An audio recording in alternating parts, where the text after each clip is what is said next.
பொங்கல் பண்டிகைக்கான இலவச வேட்டி சேலை வழங்கும் திட்டத்தில் 6600 மெட்ரிக் டன் நூல் வாங்க டெண்டர் கோரப்பட்டிருக்கிறது. இலவச வேட்டி சேலைக்கு டெண்டர் கோரியிருக்கிறது கைத்தறித்துறை. இது பற்றிய கூடுதல் தகவல்களை தருவதற்காக செய்தியாளர் கண்ணன் இணைகிறார். கண்ணன், மேலதிக விவரங்கள். பொங்கல் பண்டிகையை முன்னிட்டு தமிழகத்தில் உள்ள குடும்ப அட்டைதாரர்களுக்கு தமிழ்நாடு அரசின் மூலமாக இலவச வேட்டி சேலை வழங்கும் திட்டமானது செயல்படுத்தப்பட்டு வருகிறது.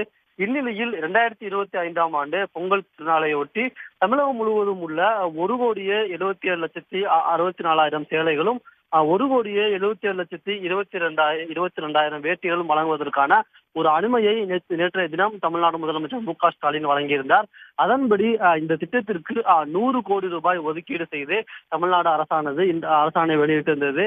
இந்நிலையில் நிதி ஒதுக்கப்பட்ட நிலையில் உடனடியாக அதற்கான பணியை தமிழ்நாடு அரசானது தொடங்கியுள்ளது. முதல் கட்டமாக அந்த சேலைகளை நெய்வதற்கு நூல்களை வாங்க வேண்டும் என்றால் அதற்கான நூல்களை வாங்குவதற்கு டெண்டர் கோரப்பட்டுள்ளது. இதன்படி 6600 மெட்ரிக் டன் நூல் வாங்க கைத்தறித்துறை டெண்டர் கோரியுள்ளது. விசைத்தறி சேலைகளுக்கு 3050 மெட்ரிக் டன் 60S பருத்தி கலர் கோன் நூல்களும், விசைத்தறி வேட்டிகளுக்கு 3597 மெட்ரிக் டன் பாலிகிரேட் கிரே பாவு நூல்களையும் வாங்குவதற்கு கைத்தறித்துறை டெண்டர் கோரியுள்ளது.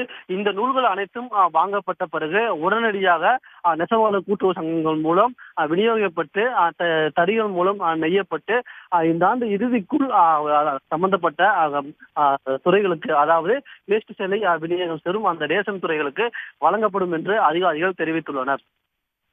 உடனுக்குடன் செய்திகளை தெரிந்து கொள்ள சன் நியூஸ் பெல் ஐகானை கிளிக் பண்ணுங்க.